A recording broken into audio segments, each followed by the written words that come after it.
مكنا له في الأرض وآتيناه من كل شيء سببا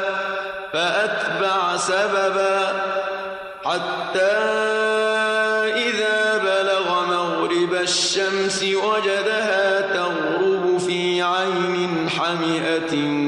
ووجد عندها قوما قلنا يا ذا القرنين إما أن تعذب وإما أن تتخذ فيهم حسنا قال أما من ظلم فسوف نعذبه ثم يرد إلى ربه فيعذبه عذابا نكرا وأما من آمن وعمل صالحا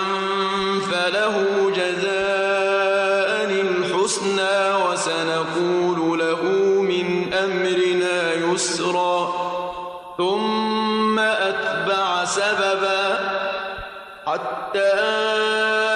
إذا بلغ مطلع الشمس وجدها تطلع على قوم لم نجعل لهم من دونها سترا كذلك وقد أحطنا بما لديه خبرا ثم أتبع سببا حتى إذا بلغ بين السدين وجد من دونهما قوما لا يكادون يفقهون قولا قالوا يا ذا القرنين إن يأجوج ومأجوج مفسدون في الأرض فهل نجعل لك خرجا على تجعل بيننا وبينهم سدا قال ما مكني فيه ربي خير